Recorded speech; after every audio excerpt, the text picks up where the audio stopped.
Okay, hello? Hello. Hello, everybody. Welcome to a very on-time episode of Extra Credits Book Club Podcast. I'm Dekker. She's Nightmother. And we're reading more of Six of Crows from Leah Bardugo. Last week, or 2 weeks ago, I guess, we had a veritable smorgasbord of backstory. Yeah. More than anyone ever needs, really. Yeah, and you would be right in assuming that's done, but you'd be wrong. Yeah. You'd Even in the be midst of a dead wrong. heist. Everybody in this book is busy thinking about other stuff, other than the job at hand. No one is present in their surroundings at any point. And honestly, maybe that's why this heist is going so horrifically wrong. Is it? Well, it's not going according to plan. There wasn't one. True. I mean, there was a plan, but only one person of the group knows it. That's true. And with every new obstacle that comes in to the execution of the plan, he pretends like that was part of the plan all along Yes, of course. because he's a mastermind. Don't Dirty worry hands. about it. I've got it all up here. You guys don't need to know it because I'll be there to tell you when it needs to happen. Also, let's split up. Yeah, and also I'm going to tell you after you've done something that was part of the plan. Right. Because you really can't go wrong. But we read chapters 23 through 34. So I miscounted and I only read up to 30. Like I read 33, but I didn't read 34. That's okay. Because I skimmed it just now, and it's really embarrassing for the character. we could, in theory, skip a solid 10, 15 chapters and be okay. To just kind of True. like vamp. Mm-hmm. And probably still get it right. Yeah, absolutely. But this group of chapters starts with our old pal, Mr. I don't get much backstory myself. Sharpshooter extraordinaire, Jesper. Yeah. He gets maybe 3 sentences of backstory in this chapter. Yeah. I had a note that when his backstory came up, I was going to write a note about it. And by the time I had gotten my pen and my notebook, oh, his backstory's over. Okay, never mind. That's it. Don't need to even write it down. Poor Jesper. And I realized during this batch of chapters too that the entire gang have perspective chapters of their own except for Wylan. He doesn't need one. He's not part of the gang. Well, that's true. But at the same time, I feel kind of bad for him. But at the same time, in the interest of sharing, because everybody shares their own chapters, which is batshit insane. Mm-hmm. Jesper's chapters are also Wayland's chapters. That's true. Or Wylan. How is it spelled in the book? Wylan. So it is Wylan and not I Wayland. think so. But who knows? How is anything pronounced in this book? We also get one of the most catastrophically okay reveals in the whole book so far. And About that Jesper? is Jesper is revealed to be a Grisha fabricator. Yeah. I think he's doing something with a lock, and Wyland's like, whoa, no one told me you're a fabricator. He didn't tell anybody And I except was for like, probably Kaz. "Wha- He's self-taught. it's been established that his only skill is the pistolas. Yeah. He's a rootin' tootin' shootin' kind of guy. Mm-hmm. Not, it has never been said he's really good at picking locks. No, especially with his mind and hands that he pulls. So he's like, they're stuck in there. Okay, so where we left off last time, they'd successfully gone into the prison at the ice court, which is again this cake-shaped fortress basically with lots of different ring walls, and then in the middle of it is this place called the White Island, which is where this party and like ceremony for witch hunter initiation is going on. And the they're trying to get to the middle of this court so that they can locate this Grisha who is creating this super strong Grisha meth, basically, that turns them into having limitless powers, but then they get super addicted and die. And their job is to kidnap him and bring him back to Ketterdam. And there's only one way to get onto this island, and that's over a glass bridge. And everybody's going across this glass bridge because they're party goers, and they are trying to sneak in with the party goers. So they've now gotten into the prison, and Jesper and Kaz, actually, I think everybody. No, Nina and Inej have been taken to like the women's prison Yeah. part of the fortress. And then Kaz, Jesper, and Matthias are all in another area. Right. And Jesper has and Wyland, sorry. Who? And so who cares? The one who was dallying with his chutas. Right. But they basically, Jesper's like worrying about whether or not Matthias is going to betray everybody.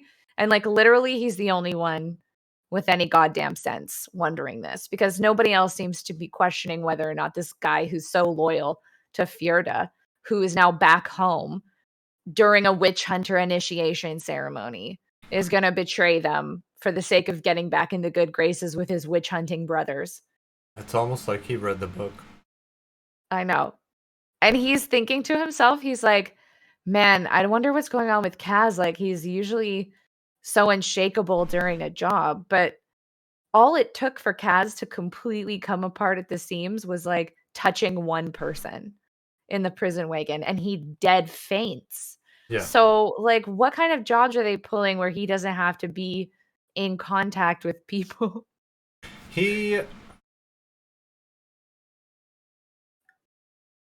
Kaz is written as if Leah Bardugo wanted to see what it was like to make Tuxedo Mask the main character. The man who does nothing and takes all the credit. Yeah, true. Turning up at the very end of the story and going, ha ha! Great work, girls! Throwing a rose. Yeah. He's like, that's all throwing he a rose does. and be like, my work here is done. Yeah, maybe cut somebody on the cheek. So That's long, ladies. And somehow, all four of the sailor scouts or whatever they're fucking called are just like, wow, he's so dreamy. He's so handsome. Because that's all he does. He bosses everyone around, claims that he has a plan, but I'm nebulous on that because I don't think he does. Never at any point during this story have I believed that he's actually like the mastermind that this book is trying to convince us that he is. And beyond that, if Leah Bardugo's intention was to present to us that Kaz Brekker is the mastermind that he claims to be and that he does have a plan, then she has failed in portraying that. Yeah, big time. Because it seems like a man who is trying to fake it till he makes it, and he hasn't made it. No, and he's so easily swayed from like his one goal all the time. If something like comes around that seems more interesting to him at the time, like he's willing to totally Yeah. put this entire plan in jeopardy for some very petty revenge. Yes. And I think the whole point of Jesper's chapter was that he uses his fabricator magic to pop a lock so that they could get out, question mark. I was really struggling to pay attention during this chapter. And He also the next chapter. basically he basically Jesper has some kind of pellet that Nina has sewn into his skin, and he unstitches it, takes it out and throws it into the pee bucket, and it brings up this very acrid green chlorogas, they call it, which Right. knocks everybody out except for the boys because they've pulled their shirts to cover their nose, which like if it's Expert. how great of like a filter are the fabric of their clothes? I mean, if it's This is minor. chlorogas, which I can only assume is chloroform, which does knock you Yeah. out, no amount of fabric is going to stop you from inhaling it. No, certainly not like prison rags. So they chuck their little pea pellet into the bucket. The whole place fills with chloroform. And Yeah. Brecker's like, haha, Yeah, that's the end of the heist.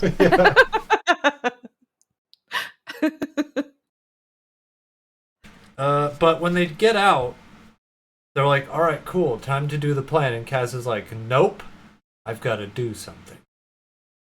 Yeah, he takes Nina to go get in, or no, he goes with, who does he go with?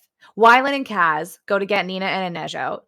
And so Jesper and Matthias have to try to get as much rope as they can in this area that they've escaped to, so that once Inej does her climb through the incinerator shaft, she can throw rope down and the rest of them can climb up. Yeah. And so originally the plan was Kaz and, oh no, Matthias and Nina were going to go do something, but Kaz is like, no, this isn't happening anymore. And so part of you's like, oh, does Kaz know that Nina and Matthias are planning on betraying everybody and killing this guy that they're supposed to be kidnapping? But of course we never find out. But Well, if pressed, he would say yes. yeah, of course. But we don't find out how Nina and Inej get out, which seems like a crucial Really? detail. No, we don't. Like they just appear. Like Wylan and Inej meet back in the room with the incinerator so that Inej can start her climb. Kaz and Nina go to search the upper cells to see if they can find Boyle Bayer, this guy they're trying to kidnap. And they find Yeah. out that the incinerator that Inej is supposed to climb was run earlier that day. So it's super hot inside. And so she's not sure if like she's going to be able to do this anymore. But then she she gets does like it. her barefoot runner shoes. Yeah. In my mind, her like stupid slippers are like those toe shoes that people run in. Yeah, that's exactly what I thought too. Because it's so terrible. Yeah. And Uh, she's like, I got this. I don't like Nina's chapter. I think it's because I'm just sick of hearing the voice of whoever reads Nina's chapters and also the character herself. I'm so sick of, like, my brain just checks out. Yeah, well, hearing like in the pieces that I've listened to, hearing Nina's character spoken from that voice is like I dissociate immediately. Yeah. And my only notes are that Nina is still on a crusade to be the most oppressed and maligned person on Earth. Yep. Everything terrible that has ever happened has happened to her specifically, and everything that has happened to her is the worst thing that has ever happened.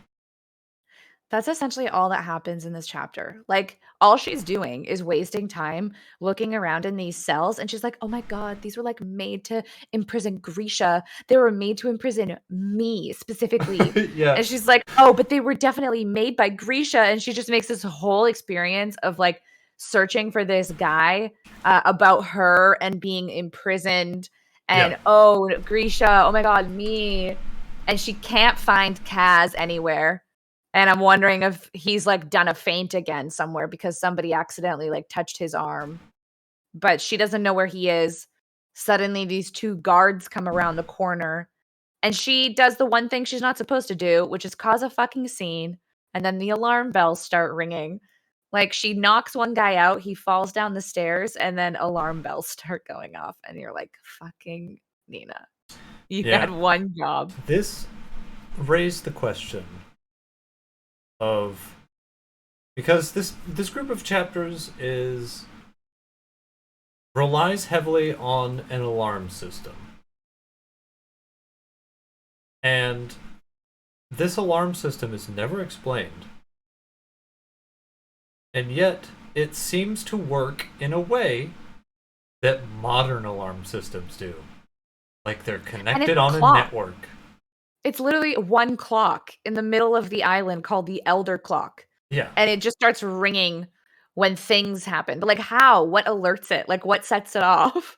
Mm-hmm. We never find this out. We only know about things called Yellow Protocol and Black Protocol, and that's it. Like, Yeah. I combed these chapters for information about this fucking alarm system because they start every chapter from this point on with, like, 8.5 bells or whatever. Yeah. Boy, let me tell you, dear listener, I'm ready for this book to be over. I've fucking had it. Mhm. The fact that there's one more batch of chapters that we have to get through is like knowing that there's a test looming on the horizon and I haven't studied for What's worse though? Like, 'cause I remember when we were at this point with Kingdom of the Wicked, we had both lost our minds. it. Like, I feel like this I'm not as vitriolic this time, I'm just kind of, like, done. Well, yeah, that's true. Because the hate was what pushed me through Kingdom of the Wicked. But Mhm. this, I'm like, this is. I don't even want to go on. I could give a shit about these characters, I hope they Yeah, all die. they're all terrible. I They. hope Matthias betrays everybody, and then he dies in the process of doing so. Speaking of everybody being terrible, it's time for an next chapter. Who, mind for context, right, is climbing up a furnace chimney, flue, whatever the fuck it's called. It's a chimney Yeah. stout that It's like has 6 stories. that has recently been used. So it's scorching hot and is melting through her toe shoes. And yet, she's wearing Kaz's leather gloves, and those are protecting her hands just fine.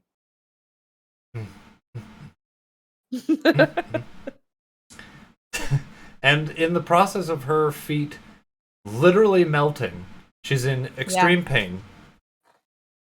Perfect time to have a little pause so that she can ponder her crush. Oh my god. Literally, every time they do backstory in the book, they put that stupid little crow icon, and I'm like, "Now?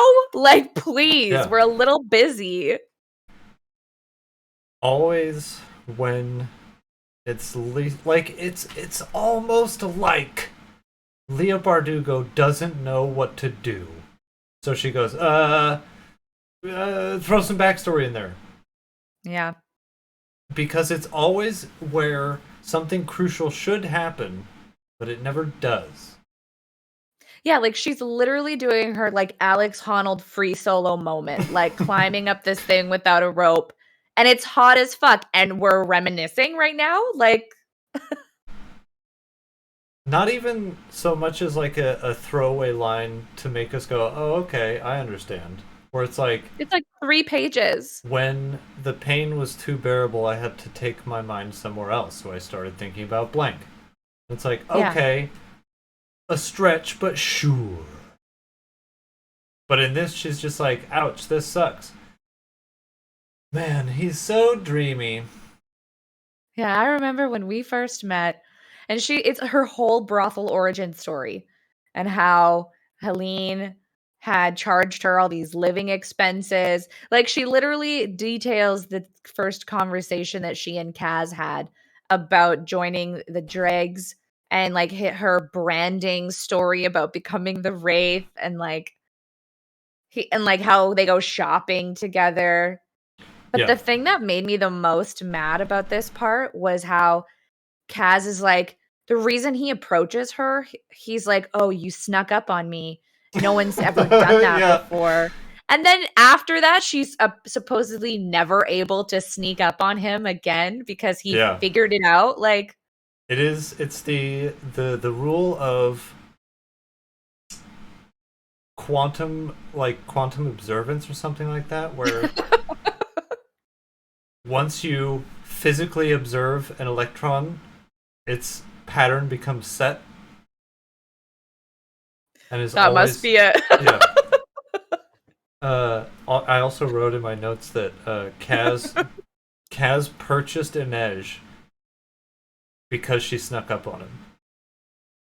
Yeah, that's literally it. Once, just once. Just the once, and then And never then again. and then the the the greatest line in the whole book has been beset unto us in this chapter. When she says, "Why did you purchase me?" Kaz says, "I just need you to be a ghost." And she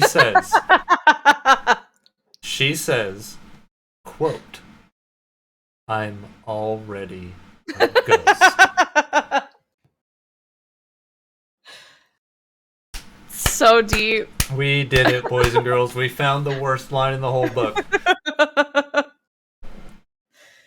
Yeah, I read that and I was like, no. And then I forgot it.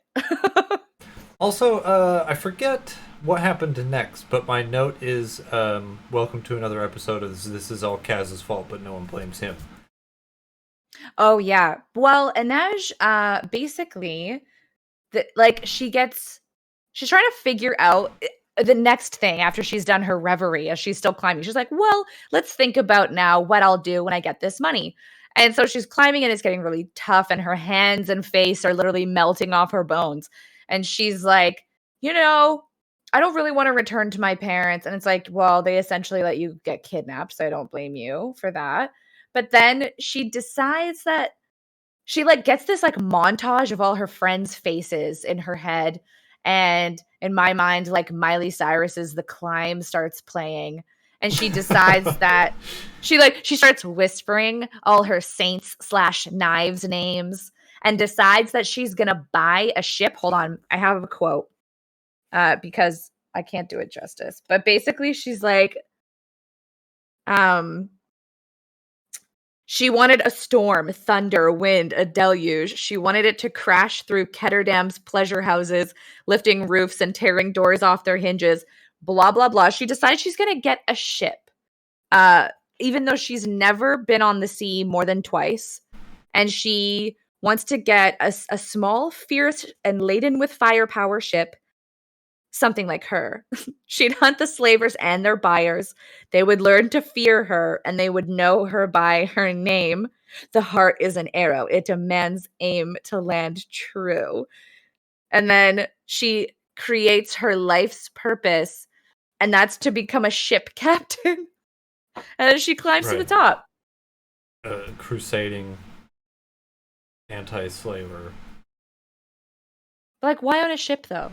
Oh, is it because I guess Ketterdam is an island nation, so that makes sense. But the whole thing just seemed so arbitrarily. It's just like that's just so convenient because you know the reason it's getting put in here now is so that it creates tension between Nina and Inej later because Nina is planning on betraying the whole gang, and her and Inej are like kind of friendly. It's I just mean, it's so yeah, convenient. right. Which I personally, now that you've said that, can't wait for it. Because the idea of Inej getting upset with Nina over a fantasy that she's created for herself is delightful. And just either one of two things are possible. Leah Bardugo hates women and doesn't like to see a girl boss win, or she hates these characters and doesn't want to see them happy. Or, sorry, third thing, she doesn't know how to make compelling characters without conflict. Or, like having them be constantly miserable. Yeah. I think it's a combination of the first and third option. Hates women and doesn't know how to write characters without conflict. She hates to see a girl boss win. I get like the more I read about the female characters that Lee Bardugo writes, the more like pick me energy I get from her in general. Yeah, Because all her girl characters are like not like the other girls. And they're all kind of one like different. betraying each other behind their backs. Like there are no solid female bonds in this book. And it's the same throughout the Shadow and Bone trilogy. Like she doesn't know how to write compelling female relationships or friendships, and that's very telling. The only thing she knows how to do is write opposite sex relationships, and Right. she's really bad at that too. She's got a big. I can play the ukulele energy. Yeah, she does. Um, but we get to Kaz's chapter, and Homie's just like wandering around looking for someone that he is not 100% sure is there. Right, because I think we forgot to mention last time that Pekka Roland's gang was at this place before they were Right. there, Yes. and they were, like, executed and, like, put on spikes outside. So Yeah. Kaz is like, "Is Pekka Rollins here? There's The nothing love of my life? Could he be here?" nothing to ever indicate that whatsoever that No. he's there in the flesh, but Kaz is like, I'm gonna find him. Because why would someone send a group of people to do a job? He said, knowing that he was a group of people that had been sent to do a job whose person who hired them is not there with them. Yeah. Like, why would he be there? What purpose would Yeah, it serve for him to be there? but he's frantically wandering around this section of the prison like, I know he's in here somewhere. And right before the reader, a normal reader, I would assume, can go, what does this have to do with anything? He goes, aha, nice try. This is all part of my backstory. So let's get to it. Again. So at that point, I had written in my notes, it has now been 15 chapters of entirely backstory or characters feeling very sorry for themselves, Mhm. which is staggering considering this book is only 40 odd chapters, which means that an entire ass quarter of your book is more than a quarter? Yeah, it would be more than a quarter of your book is backstory. Like a third, And like I think. I don't really know about smack fractions. dab in the middle. Not like in the beginning I where know, it's it's not normal. done well. Like, it just we get interrupted all the time with this shit. Like, I made a joke last time that if you cut all the backstory out of this book, it'd be over already. And the more we read, the more it's true. Yeah. And we learn. So, you guys remember that Kaz's dumbass brother came to Ketterdam to hit it big in the biggest smooth brain scheme of all time to get rich in the stock market. Yeah. I'm gonna go to the big city. I'm gonna hit it big, you see? And he instantly got took. Like, instantly. Because con artists can smell a fucking idiot from a mile away. Mm-hmm. So he gets took in like a classic The Sting manner. Using like literally a fake storefront. Yeah. And then after after Kaz survives the terrible plague pit, somehow, he finds out that it was none other than Pekka Rollins, who was actually the man who took his brother for everything. So he's like, and I swear revenge on you, Pekka Rollins, for everything you did to me. I'm like, what? It's so flimsy. Yeah, this whole crusade that he's on, that's like, I will make this city bow before me. Greed, greed will answer to me only. Is all based around the fact that his brother was so greedy that he fell for the oldest trick in the book. Yeah, like the most basic 101 scheme. He bets the literal farm and then gets the plague and dies, and somehow that's Pekka Rollins' fault? Yeah. No. Who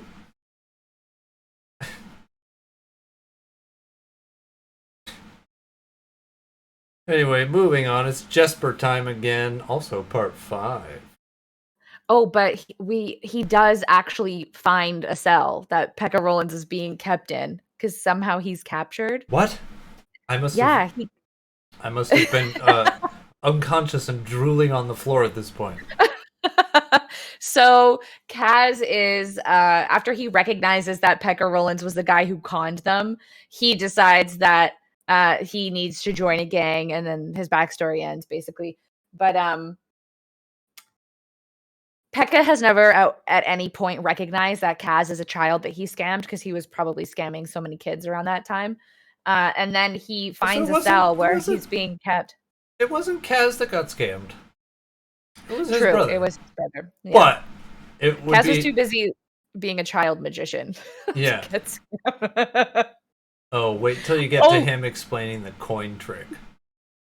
Oh God. Was this was also the chapter where we hear about how he's like a card savant too, where he's like the real tragedy was Kaz's ability at like cards, because he gets kicked out of like every gambling den because he knows how to keep count of like 5 decks of cards in his head. Impossible. Or something. But sure. And yeah, but he's like, me and Jordy could have gotten so much money if only I become a card counter at age 9. But then he finds a cell and Pekka's there being like, oh, you come to gloat? And he's like, sorta. And he closes the door behind him and we don't know what else happens. And then we get brought to another Jesper chapter. So we don't really know like what he did. Quick question, Leah Bardugo. Do you want to have sex with Kaz? Like, I've heard of self-insert, but I've never heard of someone inventing a character that is like their dream match. That's I think what Stephanie Meyer did with Edward. Because she talks about it. She had like the reason she wrote Twilight was because she had a dream about this really sexy vampire who was literally like her dream guy. And then she wrote 4 horrific books about it. Bless her heart. About getting to marry this Mormon sexy vampire. The best is hearing Robert Pattinson talk about it, where he's like, this woman is delusional. And it's during the press, like before the movie comes out. He literally sits through all these interviews and spoils everything and laughs about it. And he's like, this woman is insane. And at no point does he like think that this romance is healthy or good. And history is really proving him right. Like, people were like, oh my God, he should be more grateful to be in this series. And now he's just really having this renaissance where people are like, he was right the whole time. What a legend. I know. I don't have many notes for the new Jesper chapter. Other than, wow, it's already time for a new episode of It's All Kaz's Fault, and everyone's okay with it. This chapter is literally just trying to get everybody to muster in one spot after they've all been separated. And Jesper's panicking because he's like, their whole plan hinged on never hearing an alarm bell. And so Inej has reached the roof. She's dropped down a rope for them all to climb up. Jesper's basically trying to clean up this area so that it's not obvious that they were there, and they're waiting for Kaz and Nina to show up, and they're taking fucking forever. Nina finally shows up and she's like, where's Kaz? And Jesper's like, we hoped he was with you. And they're waiting and waiting, and Jesper's about to go up the incinerator shaft, and then Kaz finally bursts in the room covered in blood, and no one says any, like, he doesn't say anything about where he's been, why he's covered in blood. They all get up to the roof, and Kaz is trying to play it off like he doesn't have to explain himself at all. And Inej is like, no, dude, like, I literally have rubber fused to my feet right now. Like, you have to tell us where the fuck you were. And he's like, I was following a hunch. And they're like, no, that's not good enough. So he says that he went looking for Pekka Rollins, and there's this look that passes between Kaz and Inej that Jesper doesn't understand and is locked out of the knowledge of. And they have triggered something called Yellow Protocol, a thing we have never heard of in our lives. It means that there's been a sector disturbance. So now there's going to be heightened security. They're going to be closing off the prison section from the rest of the ice core. People are going to be looking for these escaped prisoners. So now their plan to walk out as guests is not feasible anymore. So they're going to have to basically reconfigure their whole plan because the guards are adding these new checkpoints. Or they could just do it anyway. Well, they're like, Nina and Inej decide that they're going to go in with the menagerie girls. Right. So they're going to get all dressed up and go on a little outing. Swear to God. It's so absurd that, like, this heist seems to be getting away from Leo Bardugo. Yeah. Like, the story and, like, its cascading failure that she can't seem to get ahead of, and she's the one writing it! Mm-hmm. Like, it doesn't feel like the situation's getting out of control for the characters, because they solve everything immediately. The actual circumstances that they are being put into are running away from the author, which is something that I never thought was possible.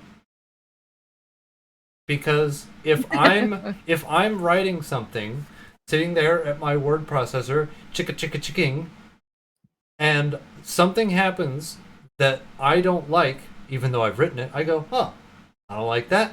Fucking backspace.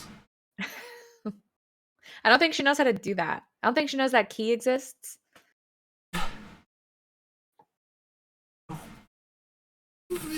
I'm speechless, dude. I can't imagine that she's like, all right, editor, got the sick new manuscript for you. And they're like, great, love it, can't wait to read it. And then they read it and go, this is perfect. Unless, no notes. Unless the manuscript that the editor gets is in such a travesty that by the time they're done with it, little things like, why how does this alarm system work? How is it on a fucking Wi-Fi network that can't possibly exist? Or Yeah. uh, why does Kaz seem to have a solution for every problem despite having no prior knowledge to what's happening? I think the sad thing is that this is probably the very polished version of an on fire garbage can. It almost makes me want to go back to Court of Thorns and Roses. Because No, trust me. despite I've read the second book. despite the characters being completely devoid of charisma, sense, and a plot that stopped and started at the first 3 chapters, at least it made sense. Did it though? This book is breaking down my barriers of what I consider passable. That's fair. In Kingdom of the third Wicked is book, still the worst thing I've ever read, though. everyone's like, give the second book a chance. How dare you? There's no No. fucking way. You can't read that trash and be like, yeah, but the second book's way better. No, you had your chance. In the third Court of Thorns and Roses book, which I haven't read, I probably won't. Apparently, like, because Feyre and Rhysand become mates, obviously. But the word mate is used 202 times Ew. in that book. Yeah. I read a Goodreads Someone review. call the police. It's disgusting. Bestiality is illegal.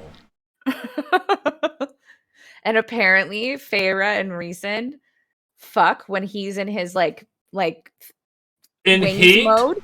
Oh. Like, yeah. And she gets pregnant.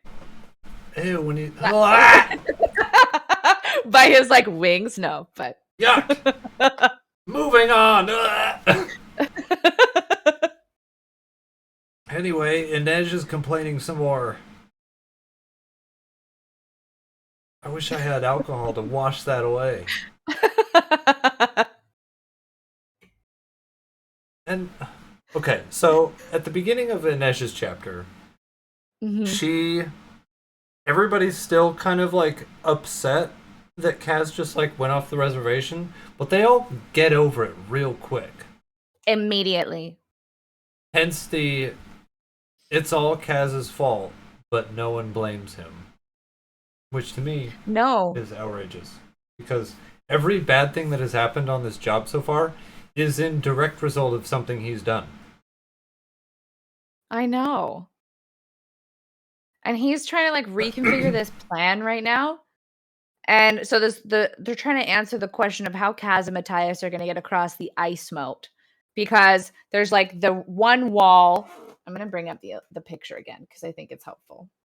I mean, it doesn't matter, but it's nice to have visual references, right? So they're like on the roofs. The incinerator shaft is here. So they're kind of hanging out all here. They're trying to get here. This is the ice moat. So it's literally just like ice on top and then lots of very cold water. And the only way across is by taking this bridge that goes here. So they're trying to figure out, like, Nina and Inej are going to cross the bridge disguised as courtesans, child brothel workers. Yeah. And then Kaz and Matthias have to get across somehow. And they're like, how the fuck are we going to do this? And Kaz is like, oh, no problem. Matthias has been holding out on us. He knows a way across. And despite him giving no indication of this or having any assurance about this, Matthias is like, how did you know? Yeah. Demon?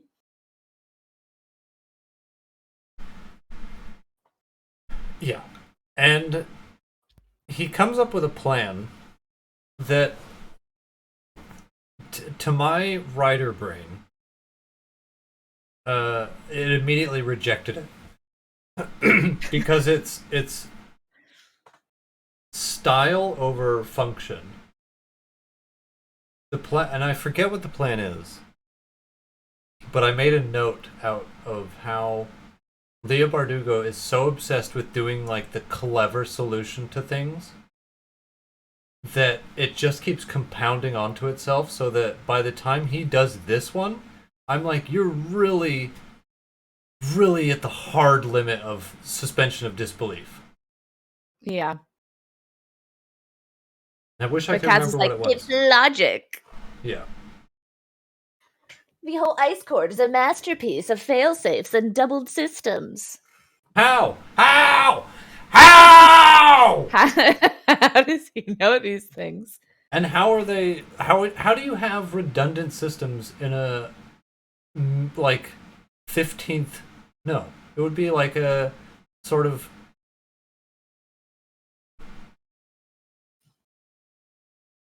18th and 19th century allegory world. There, you can't have redundant systems. Like, it doesn't work. The things you're explaining can only exist if computers are real. And this is a Or culture that Grisha. hates magic. Yeah. But I think they've used Grisha to build everything in this place.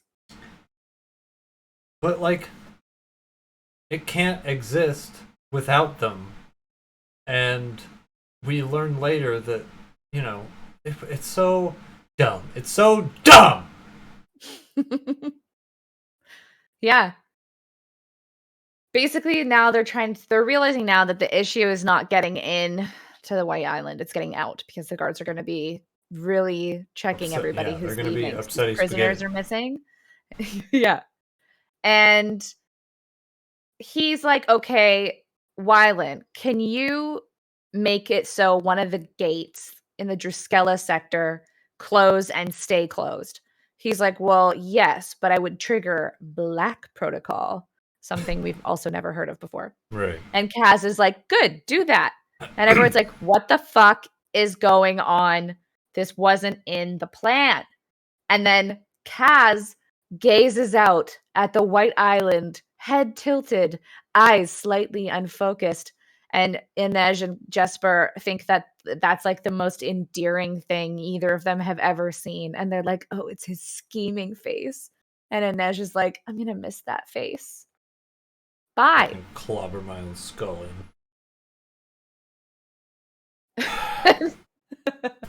There's also a point in this chapter where everybody is in like peak moping mode. Mm-hmm. Everybody is like, well, this has turned into a suicide mission, boys. And I'm like, okay, the whole point of this is to get someone and get out. So if it's turned into a suicide mission, the job's off. Yeah, just leave. Mission failure. Critical mission failure. And Yeah. they do that shit that they said in the very beginning of the book, where they said no mourners, no funerals, which is like their rallying cry of Yeah. the dregs.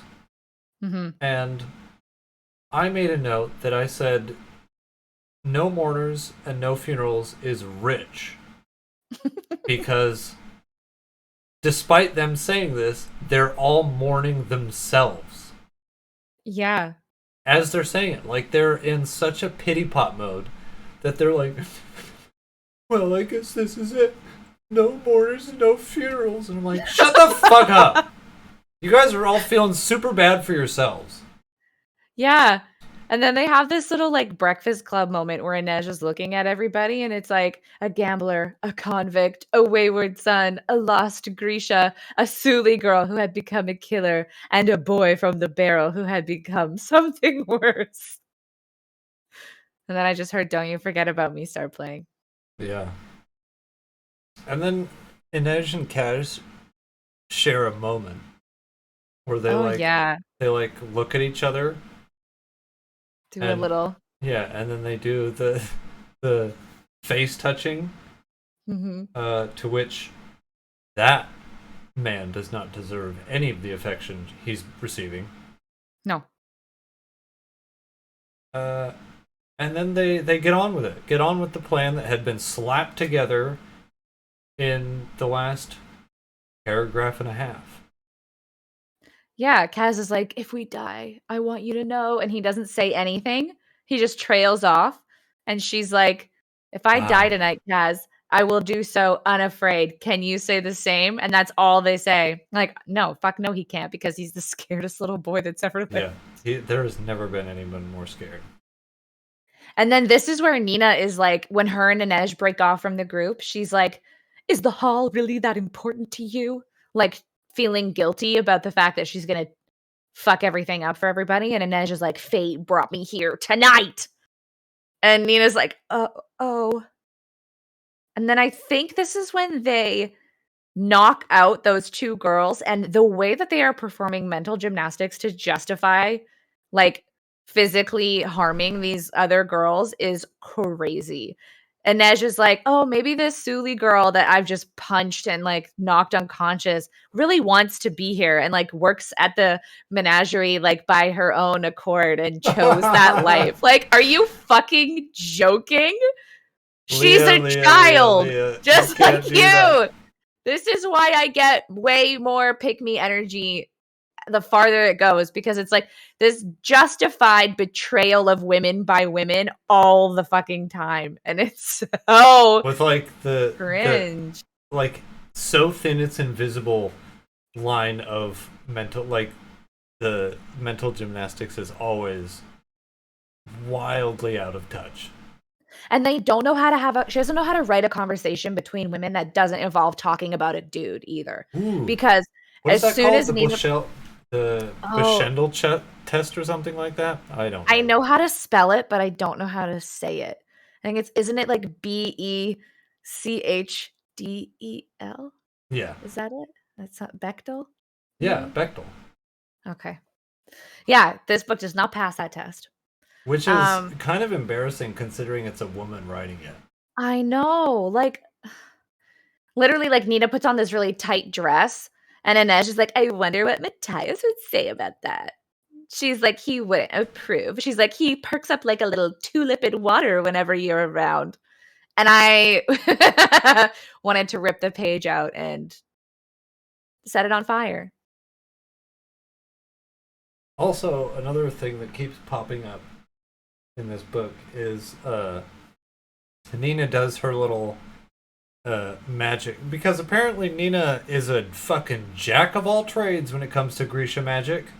She can Whatever do she anything she wants. Mm-hmm. She does the little face magic thing to make her look different, and I think she puts makeup on her. Yeah, she like changes her hair color, I think. Yeah, changes her tattoo, makes it look better, blah blah blah. And oh yeah, they put on the tattoos of like the brothel, I think, yeah, that they're sneaking in as. and for probably the fourth time in the book, Nina says, "It's not the best job I did, but I didn't have enough time." Yeah. And I said, well, for fuck's sake, Nina, how much time do you need? Because every bit of magic you've had to do on someone else has not been enough time. Do you need 6 hours with somebody? Because Yeah, Inej was dying, you had all the time in the fucking world to deal with that, but it wasn't enough time. yeah. Literally an entire sea voyage with an unconscious person. She's like, I'm rushed. Yeah. And then they sneak in and they try and get through the door, and it all goes wrong immediately. Yeah, Inej gets detained and taken away, but Nina's able to like charm her way through. Because she's got mad cleavage. In a way, like Inej is in the process of being carried away, and Nina essentially does the boy, sucks to be her. Anyway, I'll get in now, huh? And it works. Yeah. Yeah. But that's enough. Oh, there's also the reader of the Inej chapter tries to do a Fjerdan accent, and it is recorded to tape. It's so bad. It's like someone trying to do. Doing. She's like trying to do a gruff Scottish accent, but she doesn't know what that sounds like. Yeah. Also, Fjerdans are not Scottish. No. If anything, she could have done the fucking Swedish chef voice and gotten away with it. Dirty, Yeah. dirty, dirty. Put the cheeky in the basket. And I would have gone like, yeah, sure. Perfect. Probably some Period. Fjerdan guy. Yeah. But nailed instead, it. I can't even pretend to do it. It's so outrageous bad. No, he's like, I don't even think I could do it. It's one of Possible. those things that is so bad it's impossible to replicate. Yeah. But anyway, time for Kaz and Matthias to be climbing on the roofs, Yay. talking to each other, and Matthias just being a petulant brat for no reason. Like, it's "What if all I he say does. no?" It's all he does. He asks questions of people. Like, he tries to get to know them, and then when they answer genuinely, he's like, "Oh yeah, well fuck you, bitch." Yeah, you have no honor. Okay, then don't ask.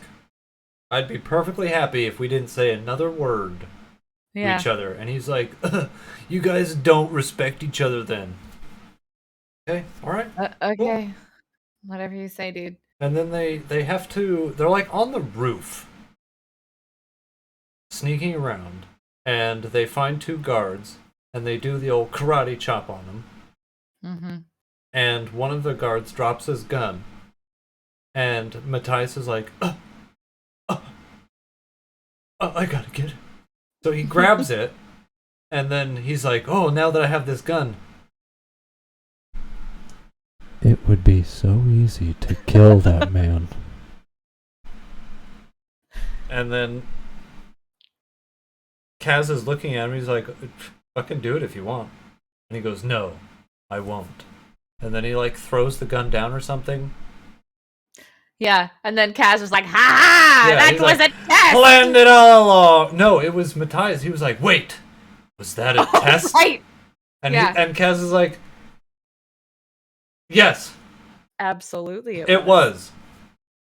Except, from my perspective, it was his eyes darted around real quick in my headcanon. And he went, yes, that was a test. That's but more really, for him. In the book, he was like, yes, of course it was. Ha ha ha ha! And you fell for it, you boob. Yeah. And Matthias is just like, like it's almost cartoonish. He says, was that a test? Ha, yes it was. And Matthias is like, you accursed demon. Yeah. I'll get you next time. It's like, is this real?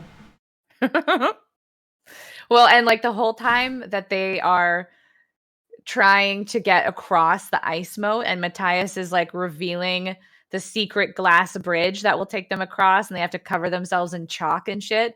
He's in his head, like he's saying to Kaz, the reason that he knows where this is that like Djel, their fucking water god, like shows the worthy the way.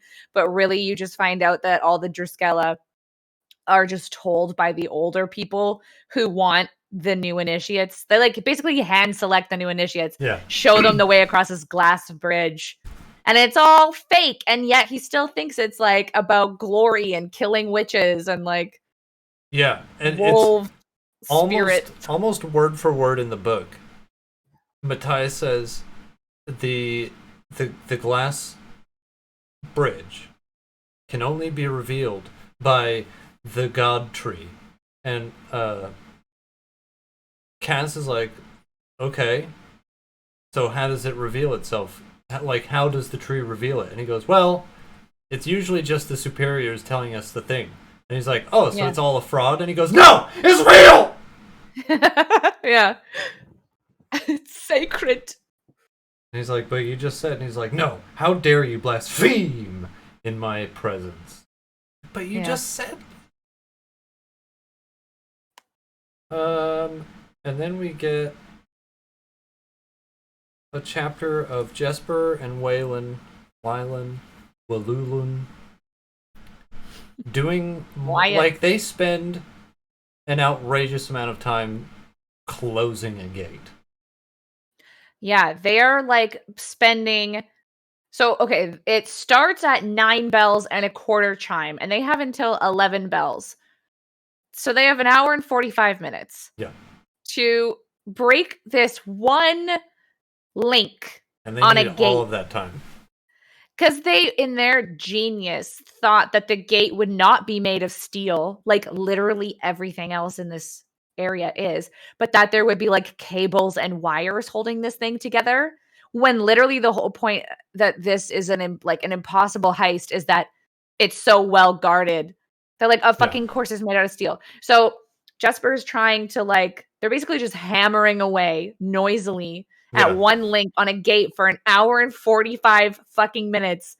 And then Jesper is like reminiscing about how he found out that he was a Grisha and how his dad was like, you can never explore your powers. Yeah. And then they have like a little banter about like math and equations and how those are way easier to understand than language. And Jesper's like, oh, like if only you could use equations to talk to girls. And Wyland's like, not just girls though, right? Oh wait, no, that's not it, is it? Is that the part where they're talking about? That might be later. Yeah, it is later. Oh, because this is when they have to knock out the guards first. This is his like rappelling from the wall. Yeah, but they have to knock out the guards. Okay. And he's like, this would be so much easier with my guns. And I'm like, no, it wouldn't. It would make you very loud. Yeah. And he fucks it up immediately. And I think Wyland has to save the day by using his angelic singing voice to distract the guards. And then they knock them out. And then they start working on the gate. Right. I got it mixed up. But like them trying to close this gate involves Jesper hovering his hands over the chain to make the metal soft. And they're still hammering at it for an hour and 45 minutes. Yeah. But anyway, enough about that. These chapters are coming. These chapters are coming lightning fast because Leah Bardugo doesn't know what else the fuck to do. Yeah, these chapters are getting progressively shorter, from like 15 pages down to like 4, down to 3. Like when this book first started, each chapter was in the audiobook about an hour, about half an hour to 40 minutes. And these chapters are 5 minutes, 6 minutes, 15 minutes. Yeah. She's running out of steam, and you can tell. Yeah. With Nina, she's wandering around the party. Leah Bardugo is using adverbs that aren't real, like icily and airily. Right. Ooh, I'd love to know how she spelled icily. I think because that bends are the they mind. not real? Like, I don't know. I feel like words like that are so common to the young adult fiction genre that maybe they became words as a result. Because oh.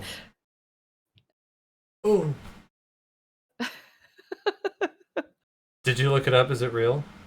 Yeah, they're real. Ah! Fuck. Because I don't get the red underline of doom when I type them.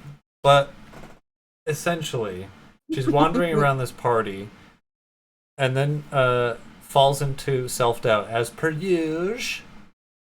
She's like, oh my god, I'm terrible at this. And then she does one thing and she's like, actually, I'm kind of dope at this shit. Like, shut the I'm an amazing fuck spy. Shut up. But she like bumps into a guy and then goes, whoa! Yeah. And her master plan. The whole party falls about the place. Like, oh my god, madam, are you okay? And then she's like trying to woo a captain or something. And then someone else is like, get out of here, punk. And it turns out to be Joseph Mengele himself. Yeah, she's like, she sees this general and she's like hitting on this old dude. And his way to hit on her back is to be like, oh, you are looking so sickly. Perhaps we should take you to a room and I can inspect your ailments. And then she's like, oh my god, maybe. And then the guy, Joseph Mengele himself, comes in. Which, it's not really Joseph Mengele. It's the ultimate, like the master of the Druskel. I don't remember his name, but he was the guy that Matthias was like, oh, he's so fucking cool, dude. I wish I could suck his dick all the time. He's so good at killing witches, bro. Yeah, it's like his work daddy. But the Joseph Mengele, I was making a joke in these notes, calling him Joseph Mengele. But turns out I was dead ass on the nose. Shit. And she's like, oh my god, it's him. I know. I'll seduce him and maybe he'll take me to the other Grisha. Or, Yol by Yor. And I was like, that is an outrageous plan. He'll take you to a bedroom and buttfuck you, dude.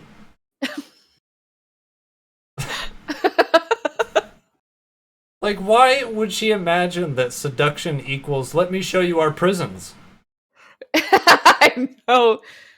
God, Nina. And then we're back to Jesper and Wylan. Mm-hmm. This is the part I got mixed up. And they're just like lounging around having a chat. They're not really like their part in this is done. So they're just hanging out, laid back. But they're still trying to figure out how to get this winch to like break or whatever. Yeah. And they like we all been known that Jesper and Wylan are going to have a very secret gay relationship because Jesper has been very nebulous about his sexuality, and Wylan, they said in no uncertain terms that he fucked his male tutor. So this whole chapter has just been them dancing around the subject of, do you like boys? Yeah, I do. Well, cool. Like, I'm one. Yeah. And that's it. That's the whole chapter. Yeah, like the elder clock strikes 11. They're out of time. They decide that they're going to raise the gate first, and then that will initiate Black Protocol, and then they can just start shooting at the gate to break the lock, because that's going to be the thing that gets the gate to stay closed. And then by some miracle, the link that they've been spending an hour and 45 minutes trying to weaken finally snaps and the gate goes shut. And they're like, we did it! And that's the end of the chapter. Yeah. And then we get another Inej chapter, and I will explain in great detail everything that happens in this Inej chapter. Are you ready? She gets caught. Yeah, the end. Chapter 34. Okay, this is one I didn't read. So, okay. Jokes aside, Inej is because she got caught at the gate immediately, she's taken to another place where apparently they're just stuffing everybody whose papers did not pass the check, and they're keeping them in like this holding section. And it's a bunch of aristocrats that are like, you can't keep me here. And they're like, shut the fuck up. And I'm like, man, the global politics in this world are outrageous, that the Fjerdans can get away with anything they want. How does that happen? They can steal citizens from other countries by invading those countries. Yeah. They can hold foreign nationals against their will for an indeterminate amount of time. It's baffling. Outrageous. And then Inej, like the what's her name? Helene? Yeah, comes in. Yeah, she comes in because she's heard one of her girls has been detained. Yeah. And then Inej is like, maybe she won't recognize me. And as soon as Helene sees her, she recognizes her. And that's the end of the chapter. Yeah, she outs Inej as being Inej. She's like, she's one of the most notorious criminals in Ketterdam. Yeah. And she and so Inej is being dragged away by the guards, who now know that Kaz and the rest of the dregs are probably there too. And Helene's like cackling in the distance as Inej is being taken away. But the last chapter It involves Nina and Joseph Mengele going for a little stroll, and she thinks that she's going to put the moves on him. Like, she's gonna really, like, pull down her neckline a bit more so his titties hang out. She's gonna touch on him, and it seems to be working. He's like, oh, you want to see some really cool stuff? And she's like, ooh, what kind of cool stuff? And he's like, do you know what Grisha are? And she's like, oh, I've only heard of them. I've never seen one before. Can you show me? And he's like, I'd love to. Come this way. So they go into the old treasury, and she's like, oh, of course. The old Bayor is, of course, in the treasury, because that's where he keeps treasures. But it turns out that it's the old treasury, and the treasury has actually been moved to a different location, and this has been turned into a, like, maniacal Nazi science like, human experiment lab. Oh my god. For Grisha. And she's like, oh, wow, cool. And he's like, yes, this is where we do all of our heinous experiments. Don't you love it? And she's like, yeah, I sure do. Wow, you've really impressed me. Let's do some sex. And he's like, great, let's go into this room. And she goes in there like, haha, I've got him now. And then he closes the door, locks it, and says, you stupid bitch, you think I don't know who you are? Oh my god. And I was like, good, great. We're just banging on all cylinders. And that's where the chapter ends. Shit. Okay. And that's all we read. But it only furthers the thought experiment that Leah Bardugo really does not like other women. Certainly not.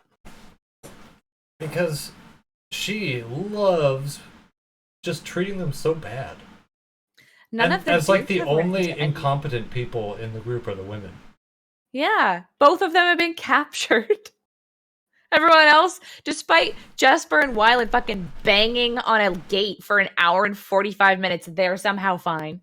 Right, and let's make the note that both of the women were captured by doing the things that should not have gotten them captured. Like, they were in disguise. Mm-hmm. And it just so happens that there were two people at this party that they were disguised at that could immediately recognize them both. Yeah. Leah. At least give them a chance. Yeah. Explain. Also, they've completely ripped off the Band-Aid that the Fjerdans are anything other than Nazi allegories. Mm-hmm. That they've got just all of these... It's like 15 to 20 prison cells where they're just like doing experiments on these Grisha. And it's like, Shit. okay. Oh, don't they have like a murder tapestry too of all the like kefta that they've taken from Grisha that they killed? And Jesper was like, oh my god, what the fuck? Yeah. And Jesper looks at it and goes, wow, one of those could have been mine if I ever did anything with my life. Yeah, mine would have been purple. Shut up. Cool, Jesper. That's all we got, boys and girls. However, the good news is that we finish this book next time. Mm-hmm.